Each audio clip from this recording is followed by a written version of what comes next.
I mean, I'm a real. Well, that's right.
Call this meeting to order. It is 5:33 on Tuesday the 2nd. Happy birthday to anybody who has birthdays today. Happy birthday to you yesterday. Yeah, for the rest of the old people in the room. So, Mary, if you could call roll, please. Mr. Wright? Here. Mr. Kirby? Here. Mr. Lopez? Here. Mr. Hennis? Here. Ms. Harrington? Here. Everybody is here and accounted for. First up is item B, which is board agenda review. So if there's any questions or now's an opportune time to kind of review or see what else is, if there's anything particular that you have on question or et cetera that might need to come out. I had one, I can't remember what it was. Oh, I know what it was. We have a bunch of policy revisions. And that's just, is this first reading on most of these? Just checking. Yes, sir. Okay. And what we can do, Mr. Hennis, is to unpack any of them as you wish for the second reading. Okay, I just kind of went through them and just kind of do some of that. Kind of clean up stuff is what it looked like as far as removing some different things out of it that were previous laws, et cetera, just kind of cleaning up some stuff. Exactly.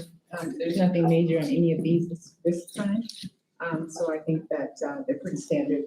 But again, if you'd like me to share more next time, it'd be my pleasure. Okay. I think anybody else have any questions on the agenda that's presented? If not, then we'll go ahead and approve the agenda as. No. This is just Review. Yeah, just review. Yeah. So we're up to item C, which is viable curriculum that promotes high student achievement. Melanie, thank you. Yes, if you mind, I'm going to kind of introduce what you will see here today, and they've been in sync, not the dance group, but as a core group. And they're going, 3 different presentations are going to be provided for you in support of the district priorities. And we'll, If I may, we consolidated to one, and we're going to mention all of the areas. If it's all right, we chose not to take the time to switch back and forth. Sean is my guy on deck here, just in case. okay. So, No, all's good. okay. So does that mean even the competitive education workforce and effective as well? We will talk about that. The 3 goals under our bullets. No, Lisa, no, we do have 3. I'm Yeah. sorry, I've been gone for a little while. Please just look beyond me. She's a little off. Okay. There will be item C, D, and E. That's right. That's perfect. Mel is talking about No, I'm C. doing it all, Dr. Gunn. No problem. Let me show again. Melanie. I am not doing it. Okay, I did time this. So first of all, just a very quick, and this does not go towards my time, a heartfelt thank you to you as board members, superintendent, and all of my coworkers for covering with me during my absence. Gabe is on the mend. My son, I get to go and see him again this weekend. So a mom's hug is worth everything. I'll let you know how he's doing when I really see. But I think it's just a long recovery. But I just wanted to publicly thank all of you for your support, and that'll choke me up a little. So we'll move forward. It's my pleasure to get to present to you. Good evening, President Hennis, governing board members, and Dr. Battle. One of our priorities and goal teams is viable curriculum. I wanted to be able to speak to you a little bit about what that means, promoting high student achievement, and whether or not we've met some of those goals. And so I'm going to go ahead and look at the goals. The priority is to provide a viable curriculum, right? We want to make sure that we have a viable curriculum in place. The goals underneath that viable curriculum umbrella are to provide relevant, focused methodology and resources to meet all the needs of our students. And then, of course, to encourage and then develop personalized student learning, encouraging creativity and critical thinking. And I switched those 2 bullets because the first several years here, we spent a lot of our time in providing. We haven't had curriculum adoptions for a very long time. In fact, I asked the math department and the social studies if you know John Craig, I said, okay, John, when's the last time you did a curriculum and resource adoption for social studies? He said, well, I've known it on 27 years and I've never done one. So we had a lot of hit and miss, as new courses came on, texts would be purchased but we didn't do full department reviews. And so I'm proud to say we spent a lot of our time there, but I bolded those verbs because they're important. The very first one is to provide. And we spent a lot of time planning and committees, providing good curriculum for your folks and taking in mind what's good for your students, what's relevant, standards changes. That all affects what we do every day in our providing of that curriculum. So we did adopt Pearson in 2015. We adopted our English curriculum, HMH, in 2018. Our social studies is currently looking for committee review. We started that the year of COVID and we're put on hold, but we've added some really amazing resources that I'll talk about in just a moment. Same with science. And so we've gone through an adoption in some of our core content areas. We are constantly revising and reviewing curriculum based on our student needs. And you're going to see this next slide talks a lot about encouraging creative and critical thinking. That's our second goal. Really, that was the first one, but we put it second. Many of these take place ongoing at the same time. You can't do one without the other. You shouldn't do one without the other. We focused on providing. Now we're encouraging, right? That critical thinking, it promotes more collaboration. That came with college and career readiness, right? Looking at trying to meet the needs of all of our students. And it's been in place for quite a while. So we started looking at our systems and our concepts first. And I stole that book cover and Dave helped me modify it. So we didn't read the book. I just like the picture. Just giving credit to the author. I did not mean to steal your resource. We added Read 180. We look at our systems. How can we provide a fair and equitable education for all students? So we looked at Read 180 for our students who were struggling. It's a reading program. Edgenuity came about to provide to our students that needed credit recovery. Then we went one-to-one and added student devices to meet the needs of our future learners. We added Blackboard as a way to an LMS system to keep all of that curriculum in one place. And then Galileo as an assessment piece so that we could measure how our students were doing. And so then times change and we started looking at systems of support, an active classroom, looking at resources rather than whole textbook adoptions. So what you see up here is we added active classroom. This is our second year. And active classroom was a social studies piece. And so it's a resource and it's a curation of 4,000 social studies activities that promotes inquiry-based thinking and learning, teaching. It offers differentiation for our various learners. It improves and promotes critical thinking. Again, without adopting a textbook, we provided a resource that was also something we used during our COVID and our remote learning. So not that we want kids just engaged in a computer all the time. That's not what these resources are. They engage students in the curriculum in a very different way.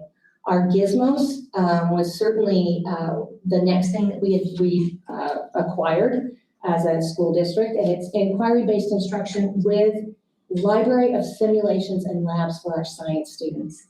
We spend a lot of money in on-hands lab equipment.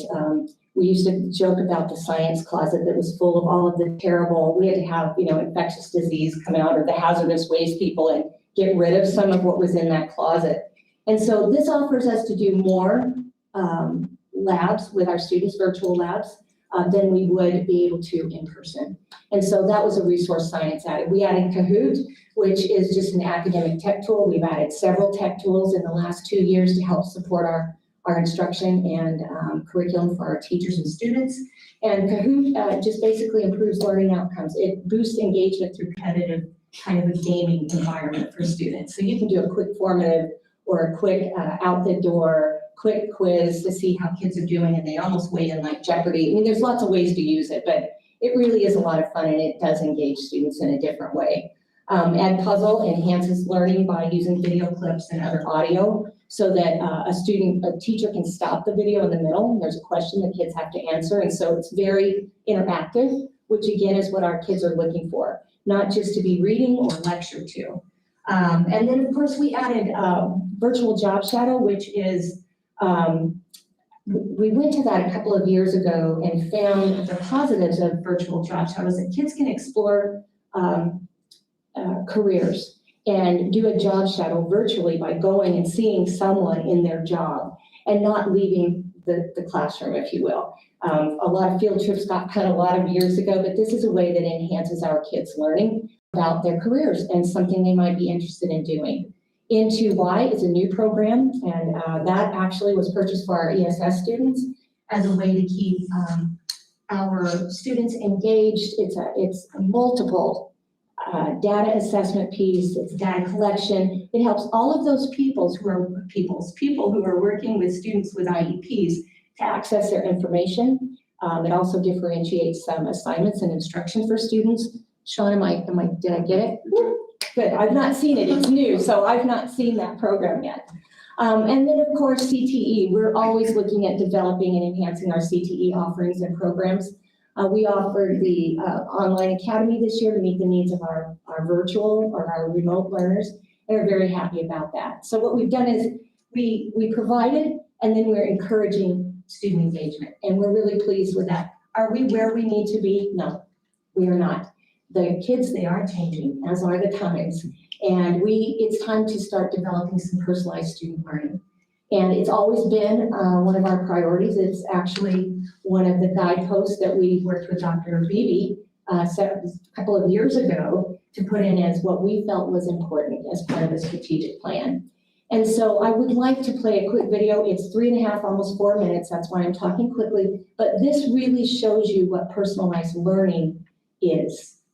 So, hi Angel, how are you? Good. Nice job, Mr. 6.10. So one of the toughest challenges students face when they walk into classrooms is they feel tense. They're worried about being put on the spot, especially if they're behind or don't understand the skill. When they come into our classrooms, they know they're picking up where they left off. We're seeing levels drop and their commitment and desire to master content increase. So I want to shout out Nathaniel and Will. They came on their own time. They got some videos going and they are ahead of pace.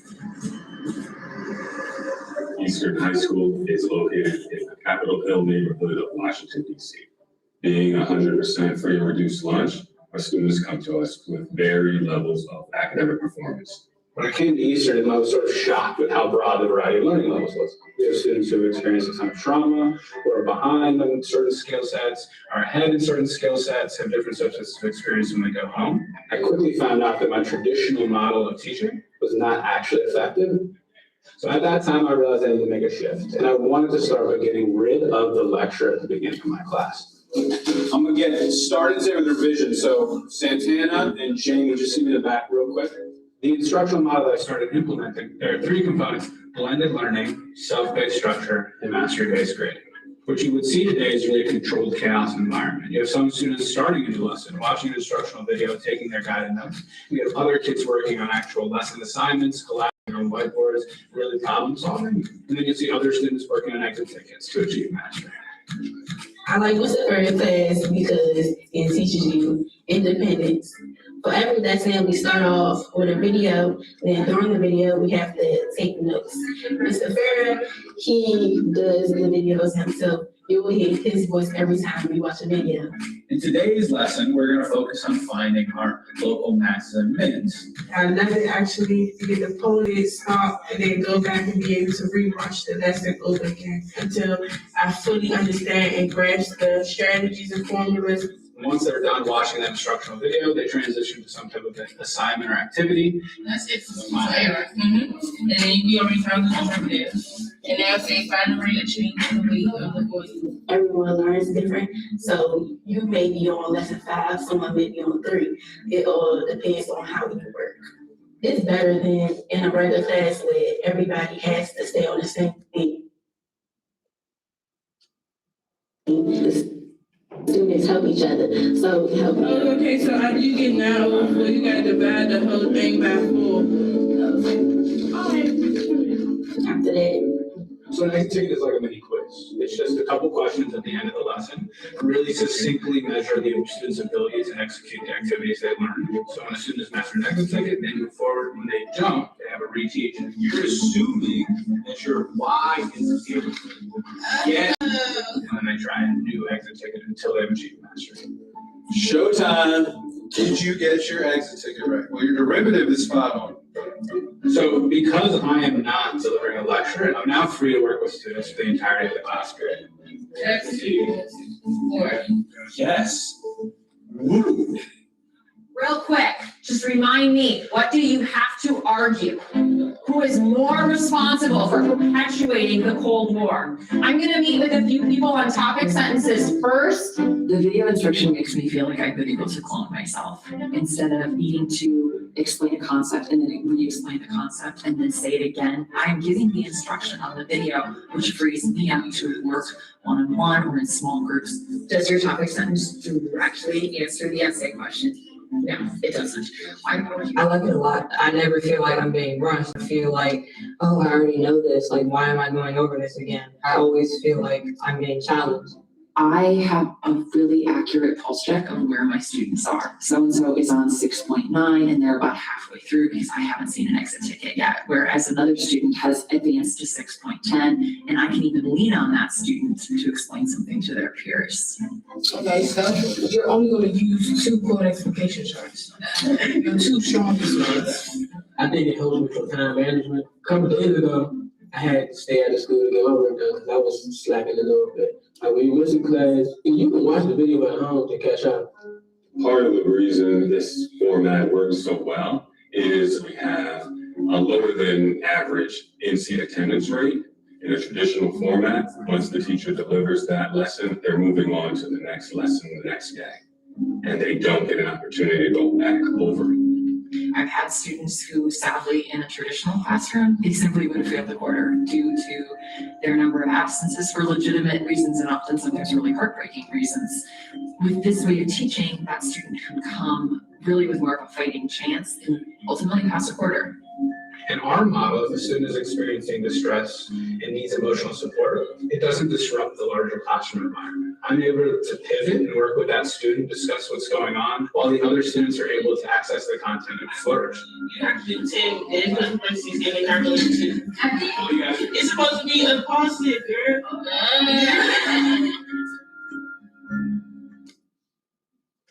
So I will say, this is not a new concept, right? This is not. It's something that many schools and classrooms have already started. And so Dr. Battle is willing to take on the hard work.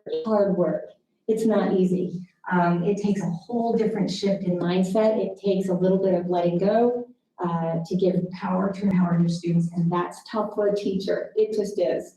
So very quickly, as we develop our students, we look at our strategic plan. We're moving towards personalized learning. We've got modern classroom training, which is personalized learning, what you just saw.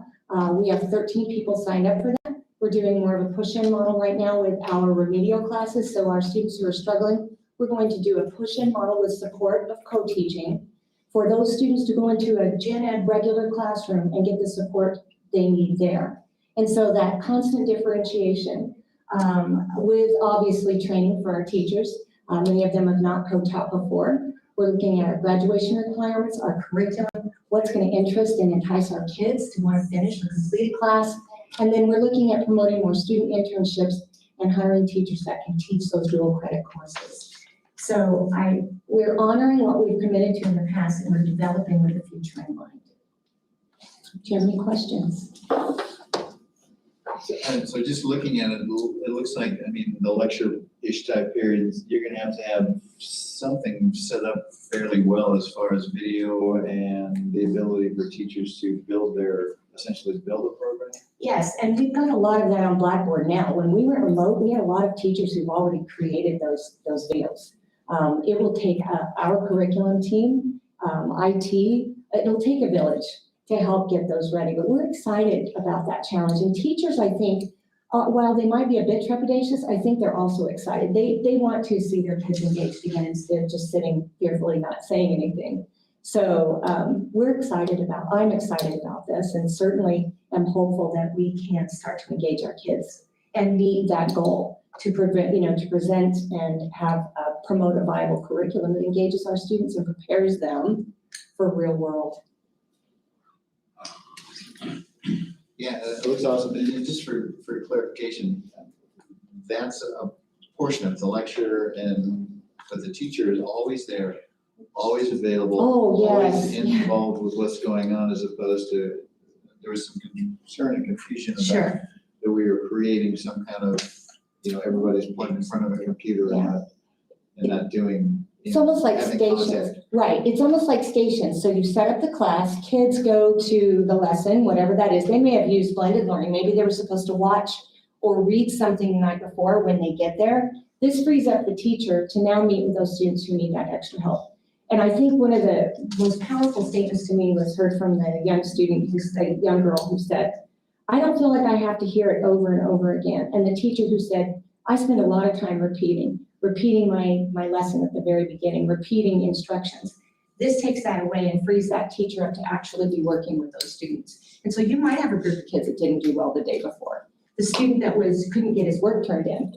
All right, I stayed and I got caught up, and I worked on what I was supposed to and turned my work in. The teacher is never absent from that room and they're never plugged in. This isn't like Edgenuity or online learning. It's not like that. So. And if I might add, well done, Melanie, you did a great job with that. I think what the confusion was on Mr. Hennis, and that I have had a chance to talk with a teacher to that end about the role of the teacher. And in that conversation, there was discussion about, is he or she a facilitator of learning? The important thing is the teacher is always a facilitator of learning. However, they're not just a facilitator of learning. And there is where we realized that there was some misunderstanding. Today, we must pursue excellence. I believe that's what we said we're doing here, is inspiring excellence. And so we're looking for mastery of learning. And so the teacher, in the midst of 25 to more kids, 35, sometimes even larger, they need to utilize technology to integrate it into the classroom so that each child has the opportunity to grow. So Casper Union High School District didn't invent personalized learning, and every district that is moving towards that because research supports the students are improving in great measure, regardless of the model. So we look forward to building our teachers' capacity, our leadership capacity, and also our students' capacity to improve their learning outcomes. That sounds great. Anybody else, any other questions? So, just not to be kind, but so drill and kill is gonna go away. Is that what we're hoping for? I hope so. No. There is some. Yeah, I mean, I understand the old drill and kill. I learned math that way and it did not sustain learning me. So I would hope so that, maybe we do that at a different level, but not in high school. We need to engage them a different way. That sounds great. Thank you very much. And Thank you. we're on to item D, the competitive educational workforce development. Dr. Rebecca. Yes, sir. I have Ms. Miller who's going to share with us. And also, Mr. Kirby, I sent you the link of the video for your perusal. If you weren't able to, I know you could hear it, but you weren't able to view it during our last presenter. Thank you, I appreciate that. Hey, and Tim, just asking, how's the sound? Oh, I can hear everyone just fine, thank you. Thanks. Okay. So Ms. Miller is going to share with us and give us an update on our competitive educational and workforce development. Good evening, President Ness, board members, Dr. Battle, and thank you for this opportunity. I'm going to segue from Melanie just a little bit because the items that we work on all tie in with that competitive educational workforce development. So one of the first things that we are tasked with is providing rigorous, relevant curriculum that engages all students. So in my department and across the entire school, we did talk about with students, their interests. So we wanted to make sure that students would be engaged in any of our new ideas. And we still have some ongoing research happening that I don't have the results from yet. So I'll be looking at that very soon. Our biggest thing right now is that next year we are going to add software and app design courses at both campuses. And those are going to be offered through our CTE programming and with our current staff. We have current staff who can teach those courses. The other thing that I am going to ask you for very soon is permission to join the Arizona Curriculum Consortium. And in that, we have a focus on CTE curriculum that is going to engage our students. It's been used successfully throughout the state of Arizona. And it is something that the CTE teachers have already received professional development at over the last 4 or 5 years. So when we go to Tucson, which we haven't been able to do for a couple of years, these are things that have been presented to many of our experienced teachers already, and they will get some very precise professional development relative to that consortium.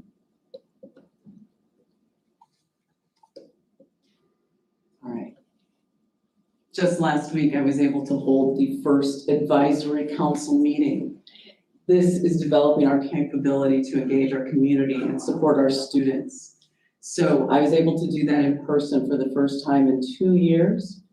This is one of the things that CAVIT requires of us, but it's also something that career and technical education requires as well. Our teachers invite industry participants, they invite parents, they invite students to come and review what they've been doing, and those stakeholders all provide feedback. That feedback that was collected will be reported to me by next week, and I'll be able to provide a summary of that in the near future.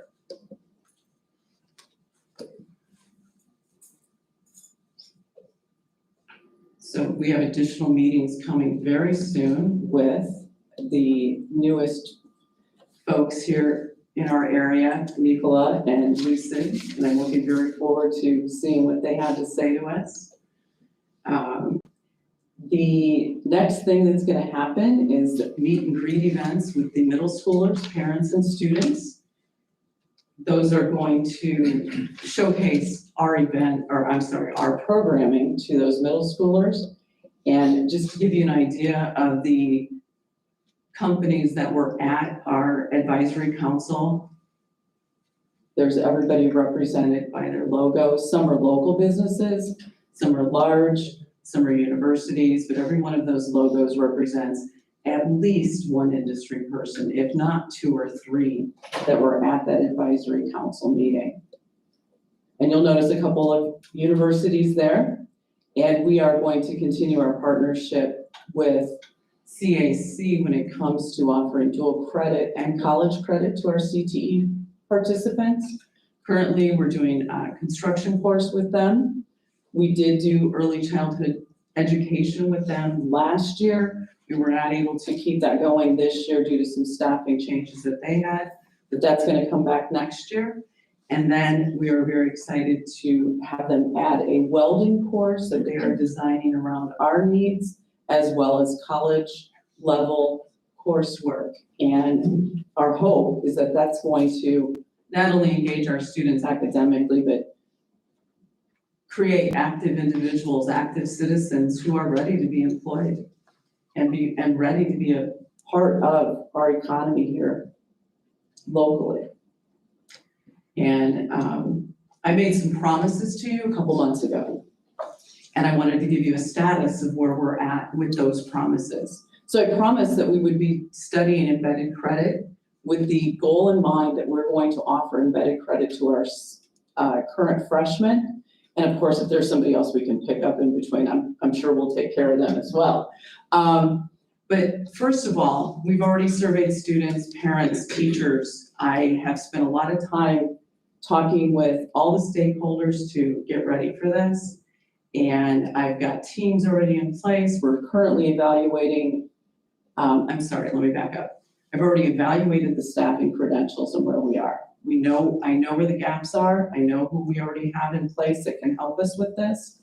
And we're moving forward with that curriculum.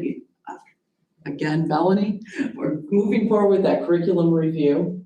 And she and I are working together to actually create a process. So when we start in with those standards, we're going to have our teachers in place who will review those standards. We will be working toward an exact program that we will present to you in December.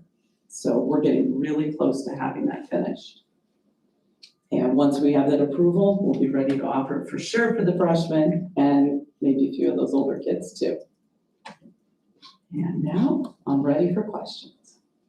Yes? Thank you. Where was this advisory meeting? Where did it take place? That was in our culinary arts room in the Union High School.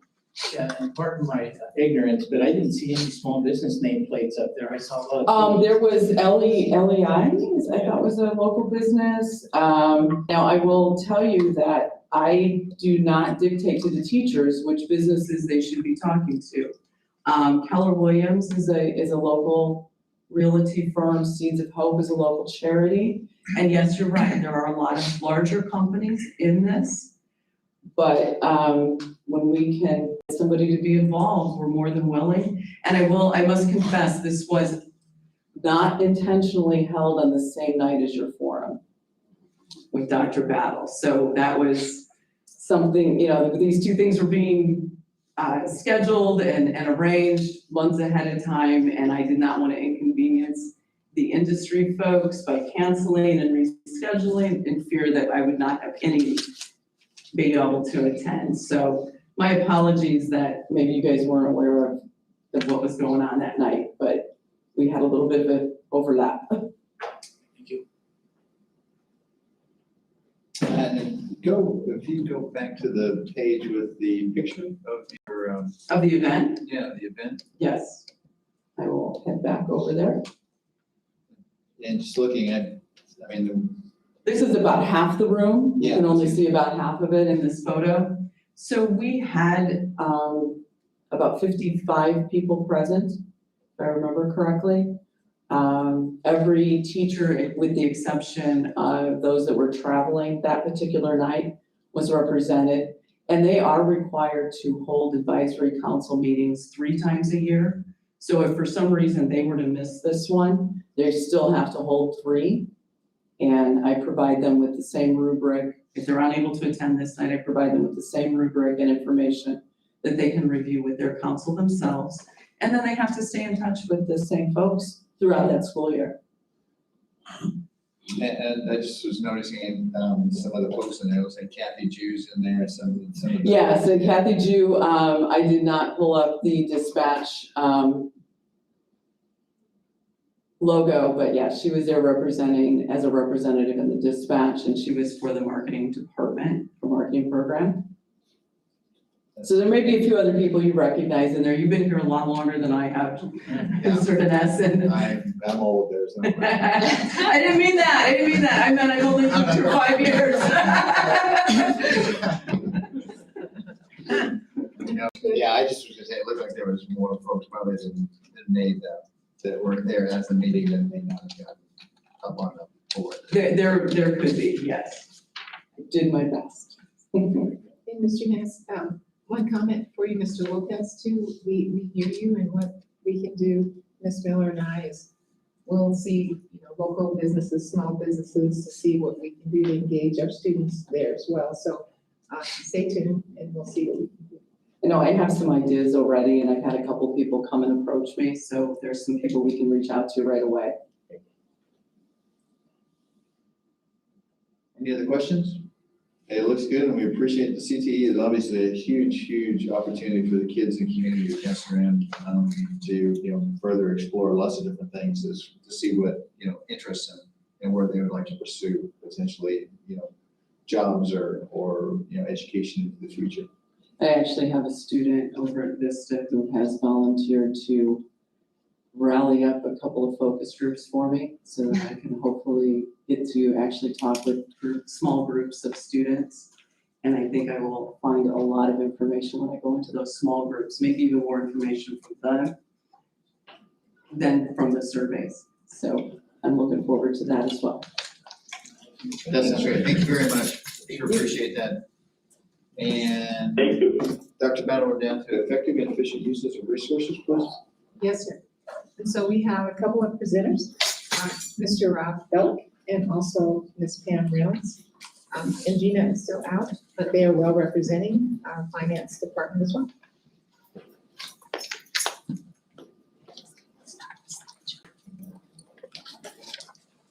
Well, I wasn't gonna say anything, but Melanie ran over get her signed. So I can't catch a break. You can't catch a break. But thank you for allowing us to have the opportunity to talk to you about the effective and efficient use of our resources here at the district.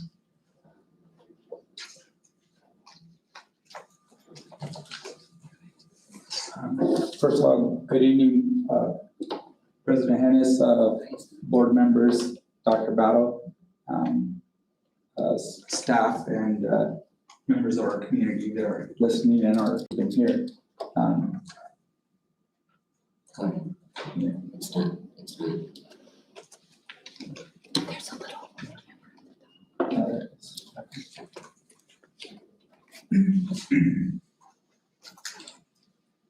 Today, we are hitting on some main goals, effective and efficient uses of resources.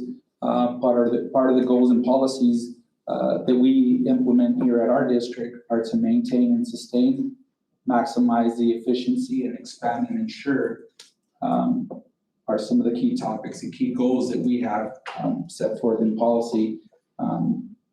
Part of the school facilities maintenance planning, I have some keynotes around that I feel that we implement as a maintenance staff to try to hit the goals that are set forth by our district.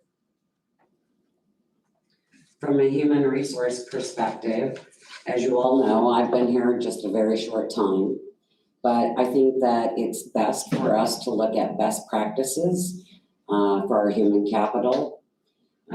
One thing that I want to bring to your attention is we're really looking at providing a secure environment for our employees because, you know, life is so unpredictable. We've been faced with that the last year or two with COVID, and job security is one of the #1 things that research is showing that our employees really need. Recruitment, we're really looking at, as we're recruiting new staff, we're looking at their abilities and if they're trainable and are they committed to the school district. We recently had some employees that have come on board and they haven't stayed a real long time. So we are really looking at, are people committed to our organization here? We're looking at fair and base compensation in the district. And I'll talk about that a little bit later about what our competitive market is right now. Training and development, as everyone has mentioned previously, we have to really look at what we're doing for training and development amongst all of our employees, not just school teachers, not just paras, but everybody in the entire district needs that training and development. And then we also want to commend Dr. Battle for her being so transparent. I know she's only been here a very, very short time, but I think it's been very helpful for all staff to kind of know where we stand, where we're headed. And I'm sure that she has a lot of great challenges for us ahead.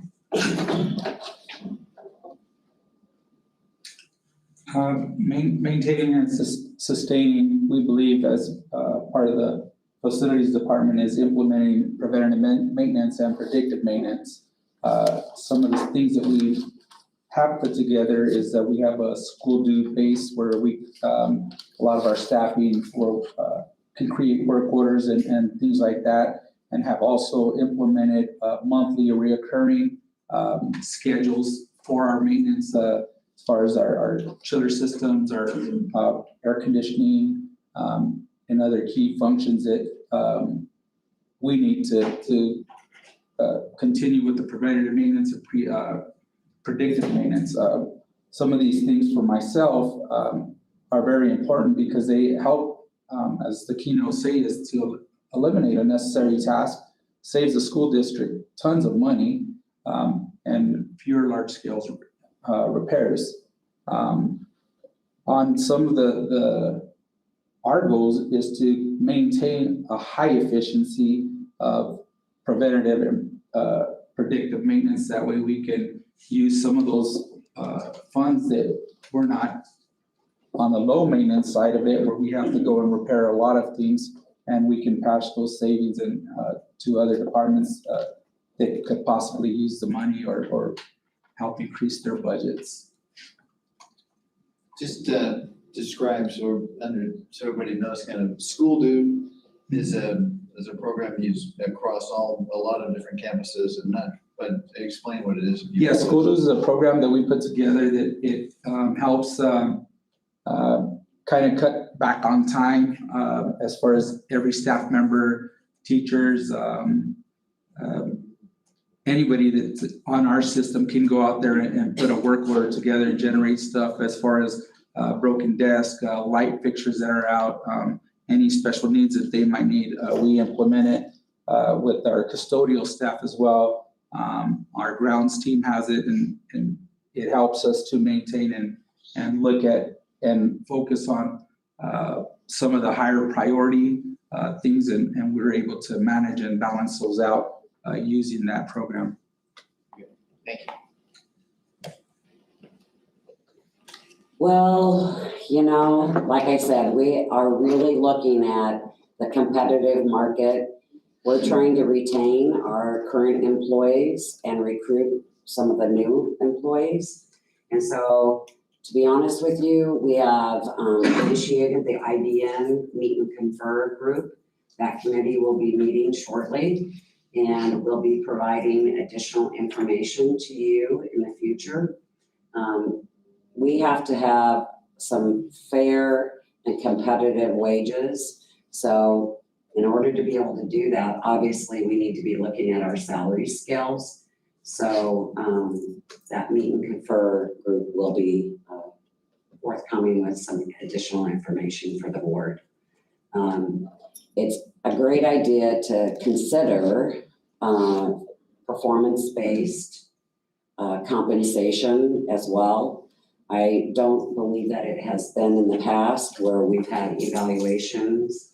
And I think as we look on initiating our strategic goals and objectives, we'll want to somehow tie it into our employees' strategic goals. So I anticipate that Dr. Ballot will be initiating that in the future as well with me. We've had kind of a high turnover. Now, this number, the number of employees were 78 that we've had for new hires. And when I got here in June, we actually were in the process of hiring 45 of that 78 were new teachers. So we did have quite a high turnover of teachers this past year. So we also will be initiating RFPs for our benefit programs that we have. Again, trying to look at what our local competition is offering for benefits as well. Do we do exit interviews for folks as far as leaving, et cetera, just to kind of get a feel for, obviously, last year was a very interesting, tough year, but just as a question, do we do exit interviews just to ask why, leaving other opportunities, family, et cetera? They had not been doing those on a regular basis, and myself and my human resource team has initiated conducting exit interviews. Thank you. Maximizing efficiency, I believe it goes back to being able to maintain and sustain our facilities, which if we can keep up with the preventative maintenance and things that we are doing, and it allows us to maximize my maintenance team, our facilities team, to do more in-house versus outsourced projects. On that note, some of the examples of what we have been able to save as far as doing work in-house is like this beautiful boardroom that we're able to be in. I believe myself and my team, when we built this boardroom here, we only outsourced about 20% of it, saving the school if not hundreds, a couple $100,000 in the renovations. Other highlights are our stadium lights. This year, just in the past 4 months, we were able to save $83,000 doing in-house work as far as getting up and renting a 120-foot lift and performing the task ourselves. We had 3 7-ton installations that we were going to outsource, but with our staff, we have been able to implement training in-house to save a cost savings of $27,000. We have a big concrete project going on with about 5,600 square feet of concrete that has been raising and lifting and causing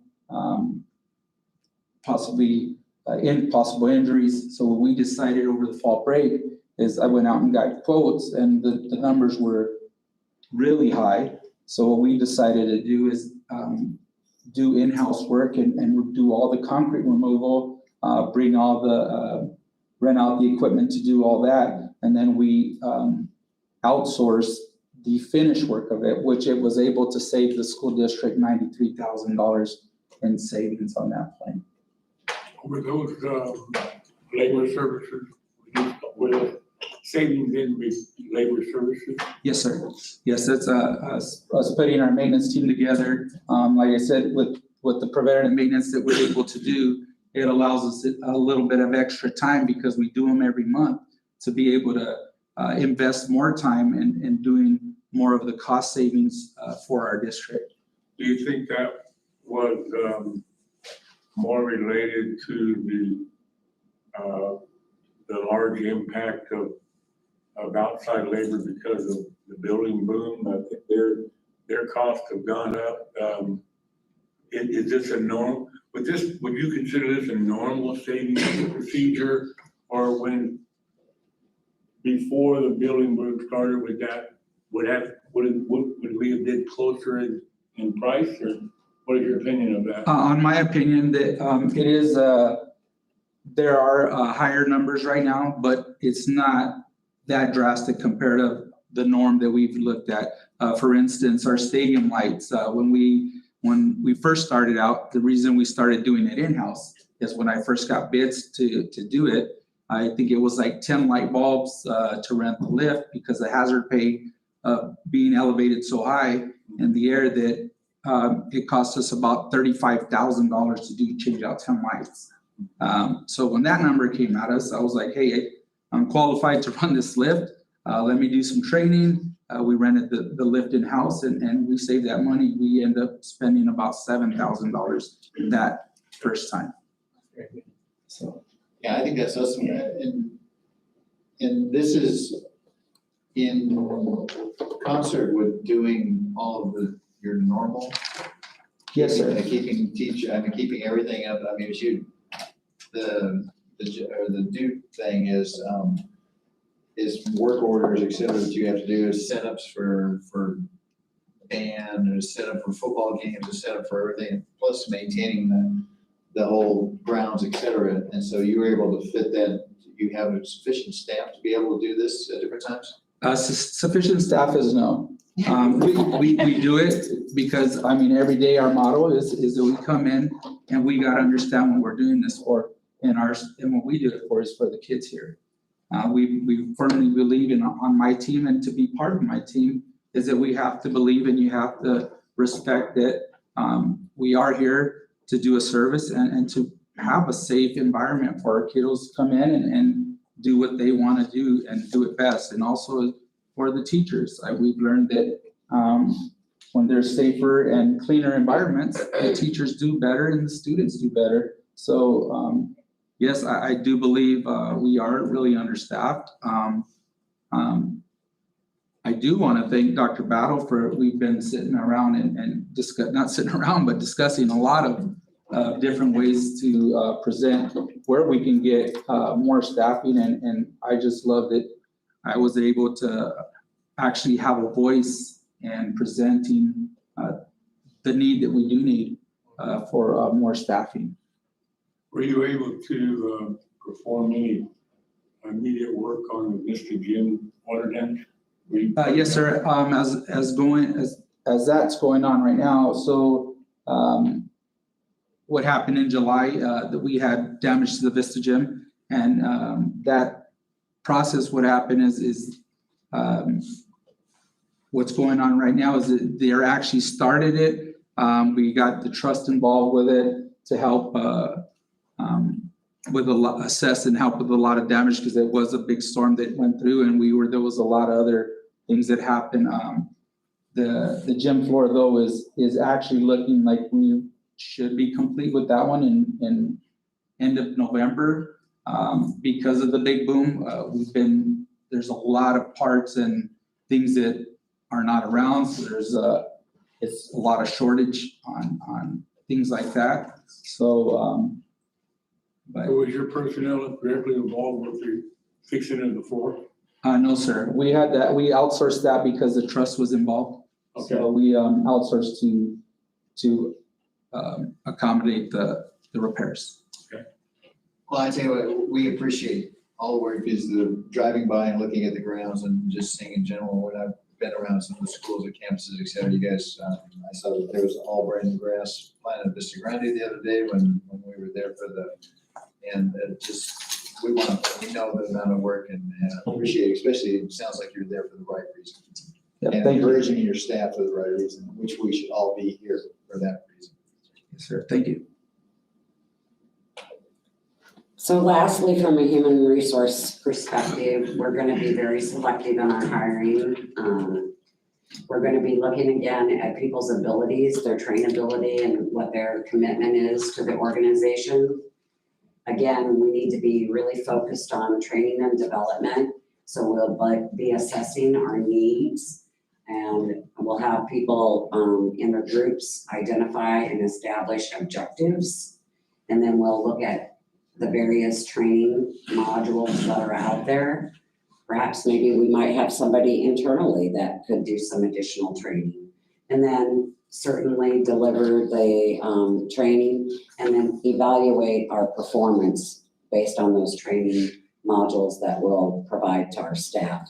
Again, we have to provide professional development for all employees at all levels. 100%. Expand and ensure proper staffing. One of the keynotes on there, establishing workload formulas, determining number of employees needed that can help increase productivity standards, faster turnaround on projects.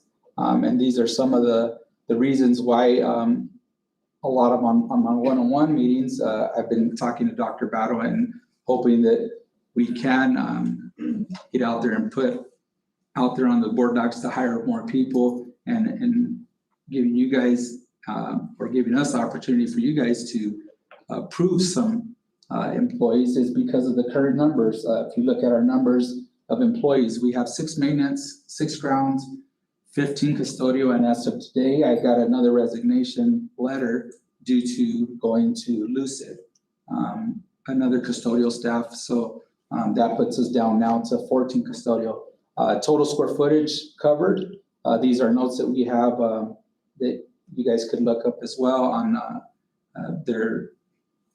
at Vista Ground that we have over 250,000 square feet that we cover. Cascade Unit 277,000, Desert Winds 55,000, and at the Transportation Center, which we also cover Durham's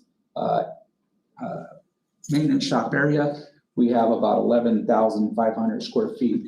When we do all the calculations per one maintenance guy, and yes, take into consideration that we are not at all 600,000 square feet at a time, but looking at the numbers, it's per one maintenance guy covers over 100,600 square foot is what we're asking them to do. On the custodial side, and these are all areas considered as far as in the buildings. This is still not the exterior portion that our grounds team covers, but we cover about 40,242 square feet, and now a little more because of the person that's gone now. So if you look at those numbers, it's we are in need of hiring some more people. We keep pushing and we keep striving to do what we can do on a daily basis. But as individuals, we do get tired as well. Just want to quote Tom Zumba, times are changing. It used to be that maintenance and custodial work was categorized as basic labor. Today, however, most maintenance jobs demand specialized skills and training. And I believe that true and factual, which I try to implement with my team. And if we don't know, we try to in-house train so that way we can give the best to our district. And lastly, I just want to reiterate about the competitive market that we're faced. We have done some identification with Lucid, Excel, Abbott, Frito-Lay, Tractor Supply, and Walmart distribution centers. And we are going to be looking at the various strengths and weaknesses, and we're going to be conducting an internal and external equity review. We've had people that have been brought on board and were not actually recognized for necessarily their education that they bring to the table or their experience. So that too will also be part of our IBN program. So anyway, we're excited, but we also want to be competitive. So just giving you a heads up. It's tough competition right now for staff. Yeah, I think, and hopefully we can find somebody. I was trying to remember before, back at some point in my older days, that there was a kind of a ratio that was expected. I think it was presented to, I can't remember when, the bowl was kind of a correct per square footage. Am I remembering that correctly? Yes, there is. There's a big calculation to it. That's why I kind of didn't do the one for the maintenance. The numbers are, I know that I researched the custodial one. That's why I found the 40,000 square feet. And I know that a few years ago, the standard was about 20,000 square feet per individual. Yeah. Okay. So I was trying to remember, there was something that was kind of a ratio that was more so correct as far as, or somewhat, I mean, as much as you could afford. I guess is basically it. Any other questions? If not, yeah, Sorry, I was appreciate just- it. Go ahead. Yeah, sorry, Mr. Hayes. No. Yes, one, I just want to thank all of you, all the presenters, and also Kim and Ralph. And if I could, based on what we said, our teachers are working tirelessly. The workforce is little there. The workforce is little in our maintenance and operations department. And so we are going to have to do some things differently. And we do have plans and discussions to figure out how we can staff. And we look forward to the support of this board in doing so. There's some wonderful people in here that are in support of the last presentation. If I could, can I have our plan operations staff? That y'all have been here.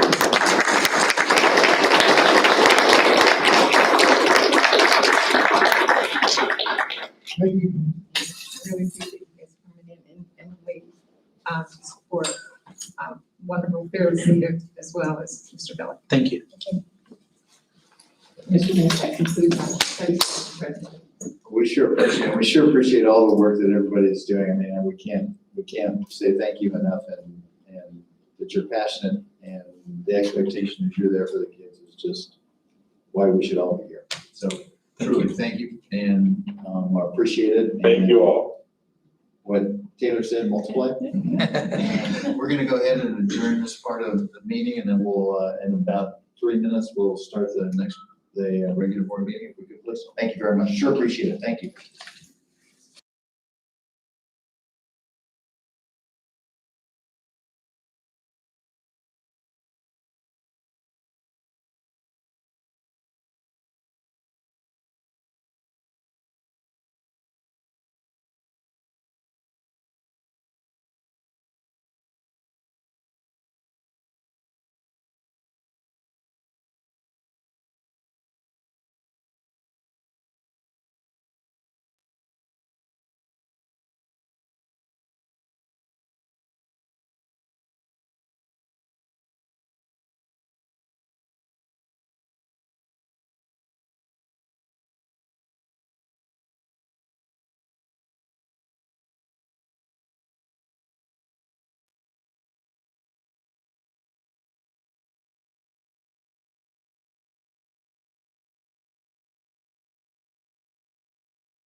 Present. Close.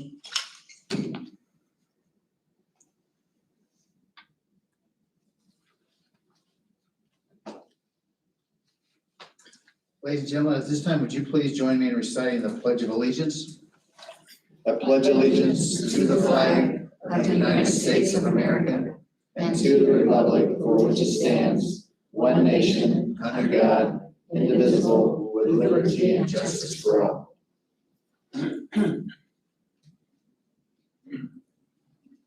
Carry. Close. How much? Much.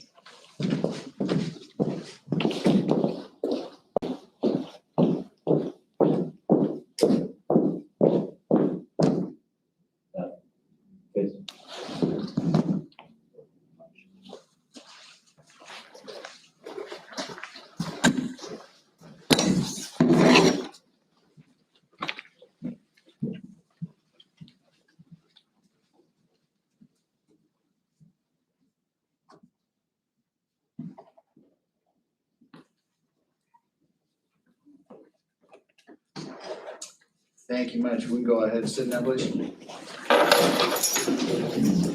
Yeah, we'll have a moment of silence if you would. You're fine where you're at. We'll have a moment of silence.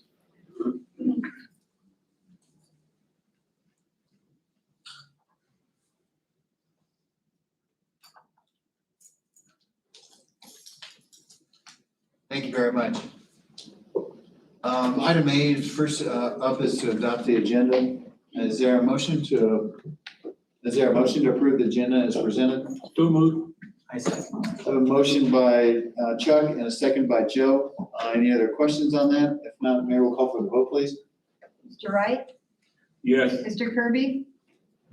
Yes. Mr. Lopez? Yes. Mr. Hennis? Yes. Ms. Harrington? Yes. Also additionally, we have the minutes from September 28th and October 15th as presented. Is there a motion to approve these? I motion. Second. I have a motion by Taylor and a second by Kelly. Any other questions on those? If not, we'll go ahead and call for the vote. Mary, please. Mr. Wright? Yes. Mr. Kirby? Mr. Kirby? Yes. Mr. Lopez? Yes. Mr. Hennis? Yes. And Ms. Harrington? Yes. And we're down to item 8. Dr. Battle, Student of the Month recognitions, please. Yes, and we'll bring up principals, please, at this time, including Ms. Edwards.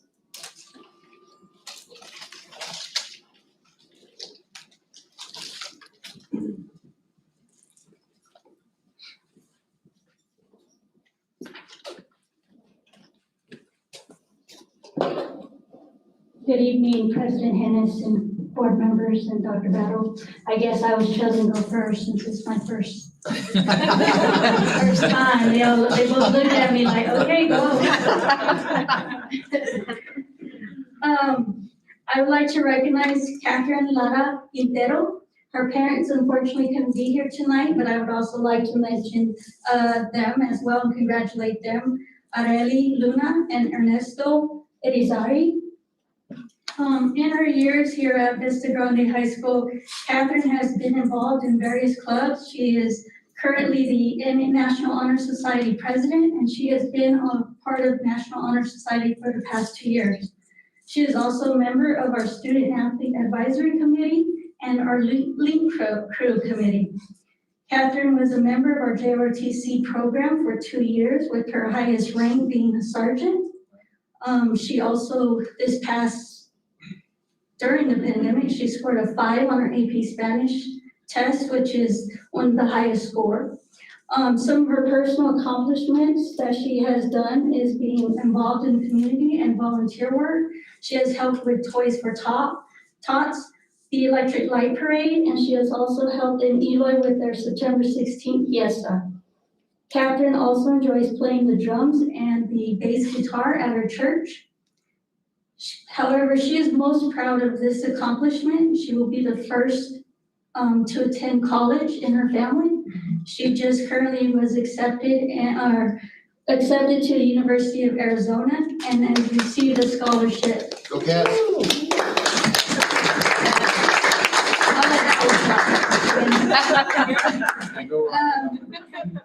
Her career and educational goals, Catherine plans to study pre-med at the University of Arizona. She plans to go on to medical school and become a cardiologist. She is considering to enlist in either the Navy Reserves or the Army Reserve. She hasn't quite made that decision yet, but those are what she's looking into. And she does want to stay close to her family here in Arizona. Catherine?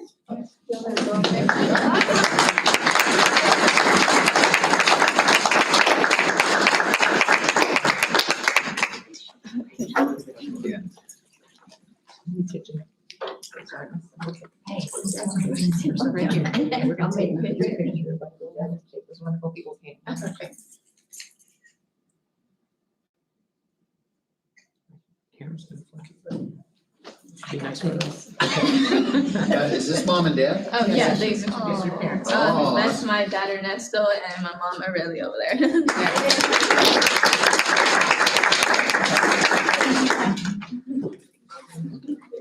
Congratulations, that's awesome. There it happens, right?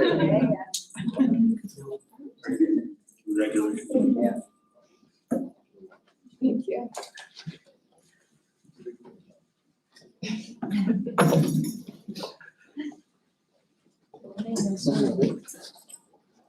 All right, with all the masks, I'm trying to figure out, is Baruch in here? There he is, come on up.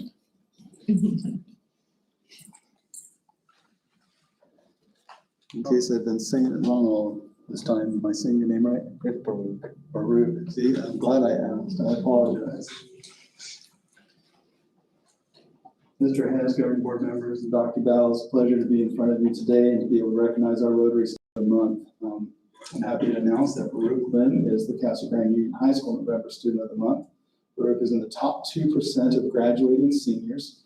He has a 4.598 GPA and is in the National Honor Society and Phi Theta Kappa, which is the top 10% of students at CAC. He's consistently received the Academic Excellence Award all 4 years of high school. Baruch is also involved in the Culinary Arts program and has been involved in the Casa Grande Union High School Private Casa Grande Marching Band, which recently took first place at the Castile Band Competition. They've received some additional accolades more recently as well. Baruch competed in the brass ensemble. He's in the regional honor band and is third chair trombone and virtual chair.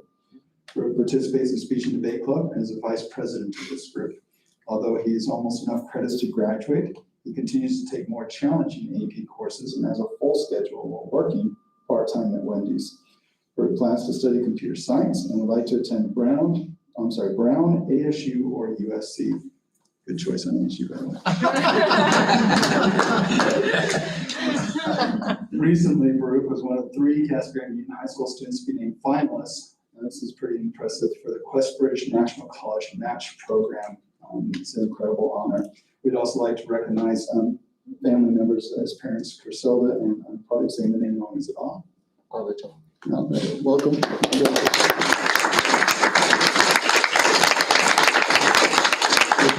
With that, congratulations. Thank you. Congratulations.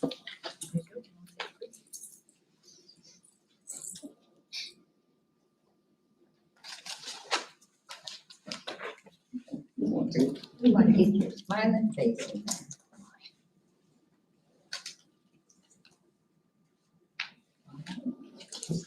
30 seconds.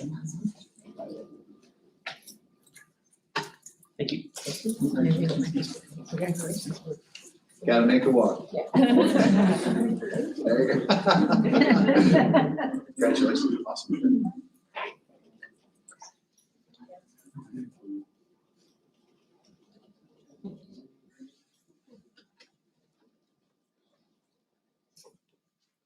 We have Ms. Miller, who's going to give our CTE honorees. Good evening again, Mr. Bennett, board members, Dr. Battle, parents, students, teachers. So this evening, we are honoring construction students, and I would like to recognize Virginia Perez as November's Career and Technical Education student. She is nominated by her construction teacher, Mr. Richard Contreras of Vista Grande High School. She is a third-year student in construction tech and comes to this class with a goal to work in the construction field after she graduates. Her future goals are to enroll at CIC to experience heavy equipment operating. After graduating from CIC, Virginia would then transfer to a university to obtain a degree in construction management. Virginia's parents are Maria and Nicholas Perez of Maricopa. Congratulations, Virginia.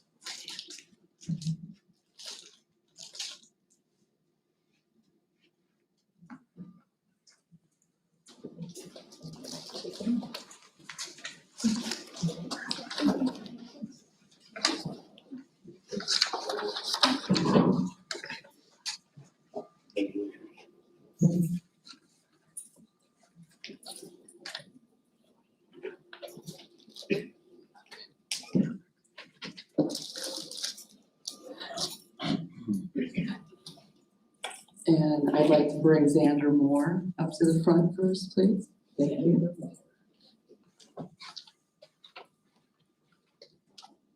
So I am honored to recognize Xander Moore as November's Career and Technical Education student. He was nominated by his construction teacher, Mr. Mike Wagner of Casa Grande Union High School. He is a junior and he's in his third year of construction tech.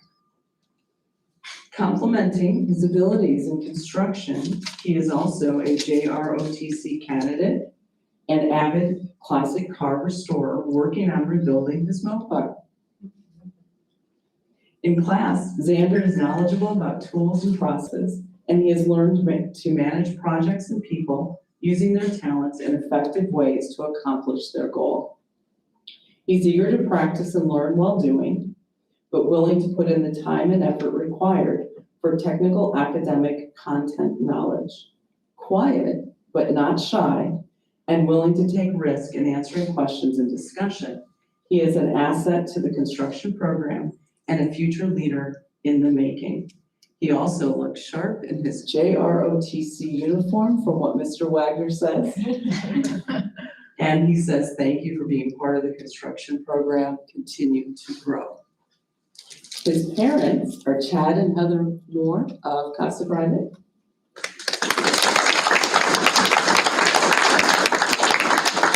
And I want to say congratulations.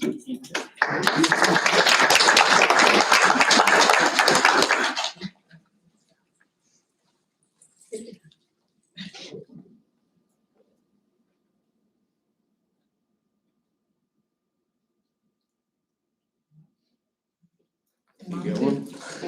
I got one for the side. Thank you. Thanks. You can say. Thank you. Congratulations to you. Yeah.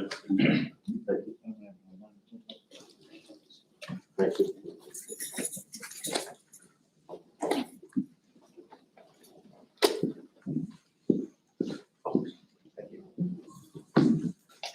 Thank you very much. Best part of the evening. Thank you and congratulations to moms and dads, and truly tremendous. We really appreciate it, and their teachers that are doing such a great work with you. We are down to item A, the superintendent's report. Yes, sir, it'd be my pleasure. This past Friday, I had the opportunity to go to the Vista homecoming. And while there, I met a pretty special young man that graduated from Vista. His name is Jesus Ramos. He is a well-known boxer. He has a 17-0. He graduated last year, correct me if I'm wrong. And Jeanette? Yes. Thank you. Okay. And so he has 14 KOs. Now, my husband and I love boxing, so we're gonna be looking out for him. What a nice young man. So he was able to talk with the athletes before the game and also the coin prior to the game. So very proud of Jesus. And then also I had a chance to go to the Castile band competition down in Chandler to watch our Casa Grande team do their thing. They did a great job of marching band. But also, as Mr. Mapp shared, they participated or competed in the U of A Band Day last weekend, and they were second place. Coming up will be the state championship in a few weeks. You don't want to miss that. If you've never been to the band championships, it's big time. So we'll make sure that you have that information, and it's something you don't want to miss if at all possible. The student councils at both sites had some really fun things around the Halloween holidays to give back to the community. Lots of fun trunk and treat kind of events.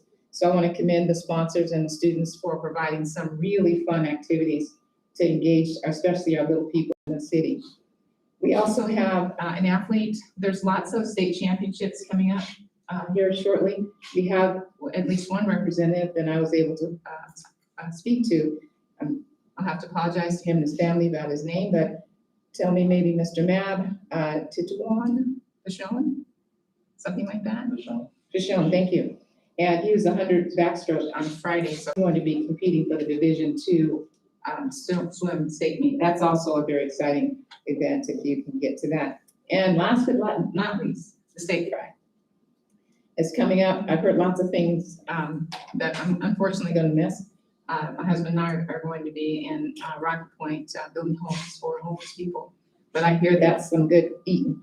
Okay,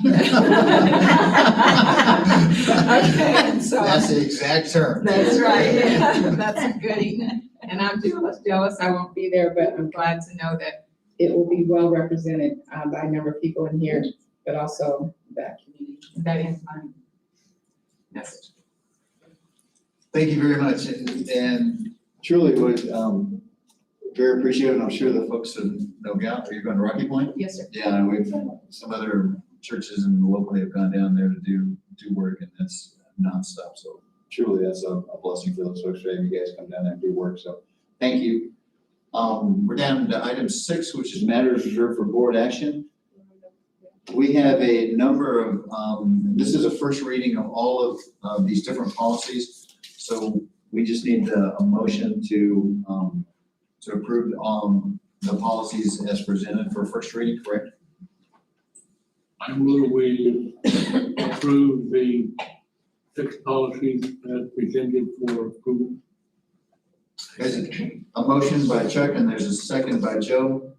Any other questions or about that? If not, we'll go ahead and call for the vote. Mary, please. Mr. Wright? Yes. Mr. Kirby? Yes. Mr. Lopez? Yes. Mr. Hennis? Yes. And Ms. Harrington? Yes. We're down to item B, which is position of superintendent. At the previous board meeting last month, we had wanted to give Dr. Battle the opportunity, and the community and the staff and students of Casa Grande the chance to kind of come and get to know her and get to feel, kind of know her ideas, thoughts, know the lady who's really kind of doing that we were fortunate enough as the board to bring in here as an interim. When we first hired her, Dr. Beebe left last year, right at the end of the year. It was not an opportune time to go out for a full blown, search. And so we were very fortunate the ASBA just presented us with some really talented, wonderful candidates. Dr. Battle was the best, and we were very fortunate that she accepted our position. And she's hit the ground not only running, but sprinting at a full pace downhill. And so she's been on the job since as of June 14th. Yes. And school started first part of July, and it's been, we asked her to come in here and kind of get a feel for how things are going. The board is at a point, and after the meeting and discussions with Dr. Battle, but I think we're at a point that we'd like to express our interest in going forward with Dr. Battle and removing the interim title and making her our full-on superintendent, and then working on extending that and making her something that Casa Grande really truly needs is some continuity, and somebody with a vision and the willingness and the passion to want to be here and commit to the kids and community of Casa Grande. So I'm gonna open it up if there's anybody who'd like to make a motion. I would like to make a motion, Jack. I move that we remove the interim label from Dr. Battle's title, as well as begin the negotiations with Dr. Battle for a contract renewal as superintendent and designate Jack Hennis as the board's representative. I second. There's a motion by Kelly and a second by Taylor. Is there any discussion, any comments or any things other than, we just really appreciate you and your family, and that your family also came to the public forum the other day and truly in support, and that education and kids and community are a huge part of what you do and what we expect into the future for us. So if hearing no other questions, I will go ahead and Mary, call for a vote, please. Mr. Wright? Excuse me. In assuring that there's solidarity with the board, I vote yes. Mr. Kirby? Yes. Mr. Lopez? Yes. Mr. Hennis? Yes. And Mrs. Harrington? Yes. Congratulations. Congratulations, and thank you.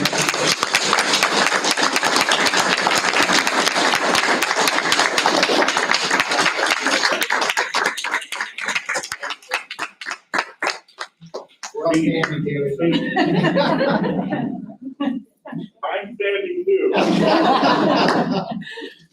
Well, thank you very, very much.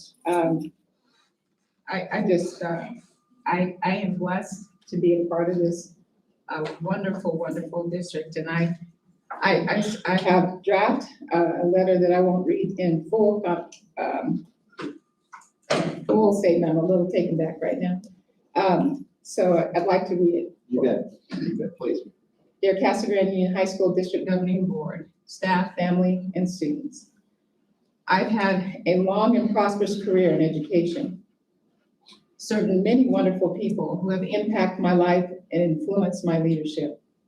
The opportunity to serve Casa Grande Union High School District over the past 4 months has been both challenging and rewarding. Every season of my life has been an absolute blessing.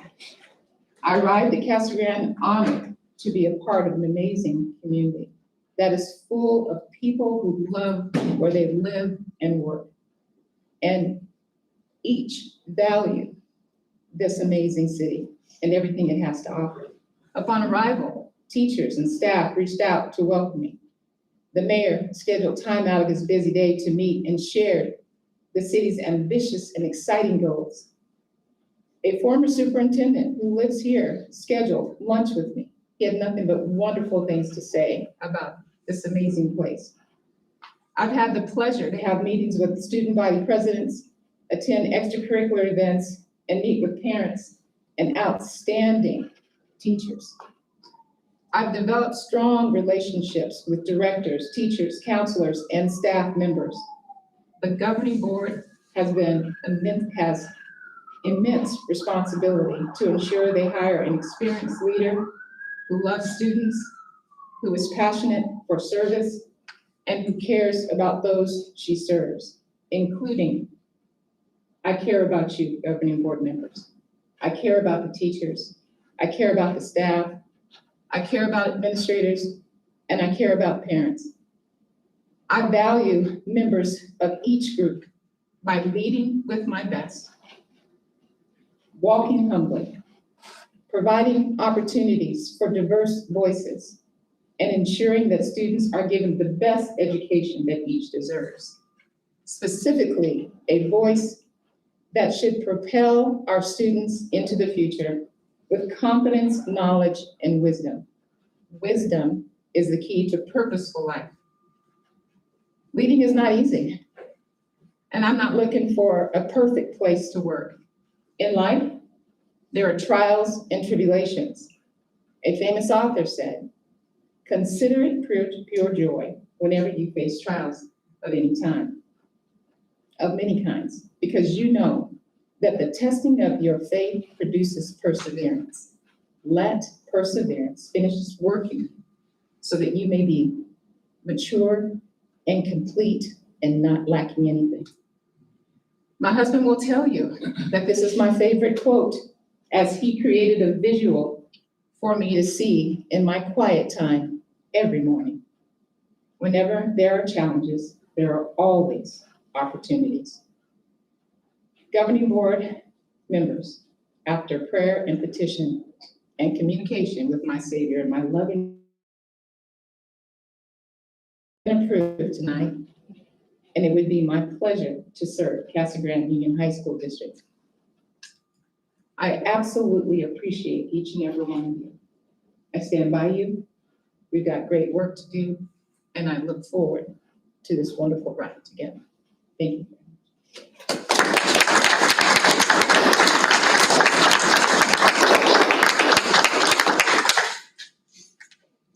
Well, we thank you, and we look forward to the opportunity in the future of providing the best opportunity for kids of the Casa Grande community to see this growth and to see things implemented that will just allow kids to succeed and go forward. So thank you very much, and thank you. We appreciate the loan of your wife, and hopefully we'll get her home in the evenings and not too late. I can't promise, but we're she told us the other day we got lots of work to do. Yes. We told her we were ready, so we promised her we were ready. And if I might, my wonderful friend, confidant, husband, Mr. Greg Battle, would you please stand?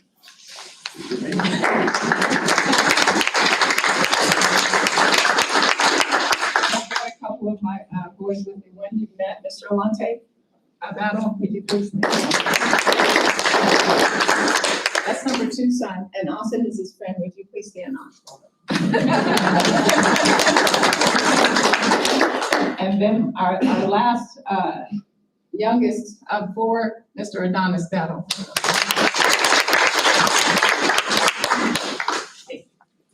Well, thank you very much, and we sure appreciate it, guys. We're down to item C, which is ASBA bylaw change. And this is a unanimous vote. Would you like to tell us a little bit about Dr. Bell, please? Let me get myself together.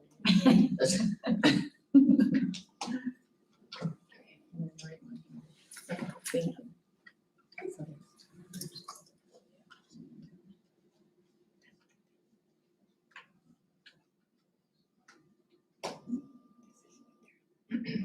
Yes, so thank you very much, Mary. There have been a lot of discussion, good discussion, about how the ASBA organization, or Arizona School Board Association, is wanting to create diversity on their board, and they're asking for the governing boards in Arizona to support the change. And this change, I'll go ahead and read the proposal so that we're all understanding. With unanimous support and approval, the ASBA Hispanic Native American Indian Caucus and ASBA Board of Directors. This change is being sought by the Hispanic Native American Caucus. It would be to create a seat on the board so that Hispanic and Native American interests can be represented simultaneously on the board. And there is at least 1 seat for the Board of Directors designated to do so. And moving on, it says, by contrast, the Black Alliance has a seat on the ASBA Board of Directors, ensuring representation on the board at all times. The proposed bylaw changes also provide the flexibility for the HNAIC to split into 2 district groups.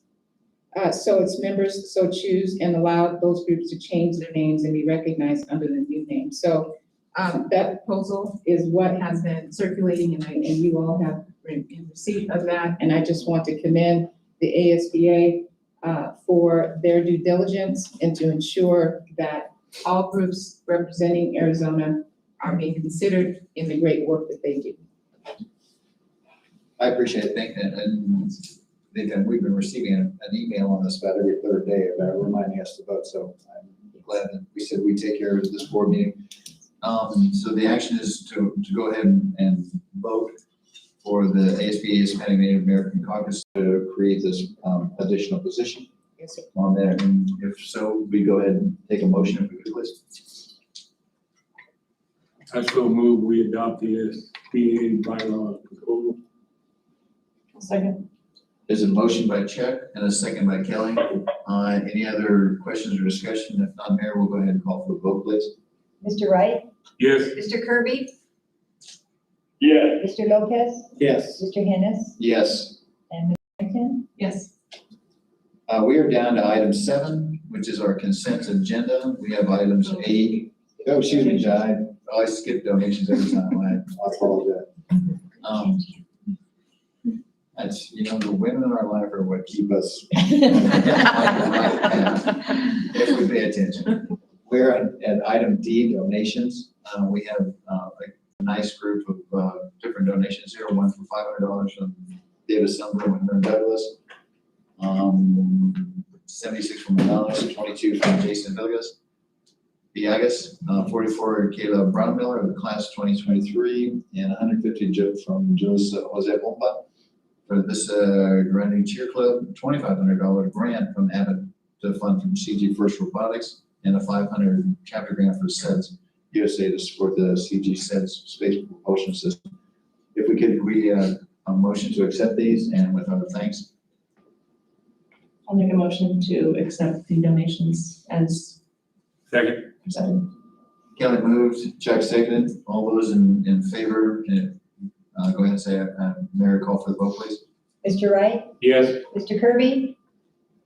Yes. Mr. Lopez? Yes. Mr. Hennis? Yes. Ms. Harrington? Yes. And now we are down to item 7, which is the consent agenda, and I apologize. We have items A through G. Is there anything of a question or needs to be a specific topic or anything needs to be pulled? Or if not, we go ahead and do a motion to approve them as presented. I make a motion that we approve of all the items from A through G as presented. Second. Motion by Joe and a second by Chuck to approve the consent agenda as presented, items A through G. Hearing no other questions, Mary, would you call for the vote, please? Mr. Wright? Yes. Mr. Kirby? Yeah. Mr. Lopez? Yes. Mr. Hennis? Yes. And Ms. Harrington? Yes. Seeing no further business to come before this board with a lot of thank yous and a true congratulations, Dr. Medal, and a true congratulations to the community of Casa Grande. We look forward to this and seeing them others. We'll go ahead, yes, ma'am. Yes. I have one more gentleman that belongs to me that just walked in with his wonderful girl, and that's Anders Battle. Would you please stand, Mr. Anders? I think he got lost.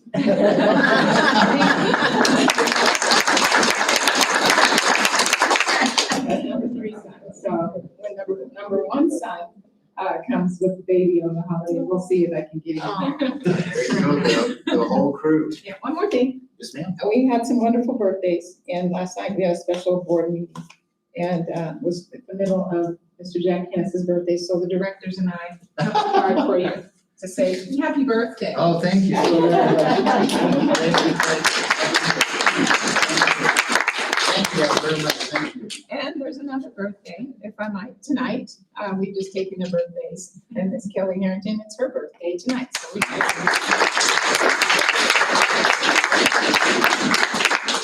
Mine's at the end of the month. But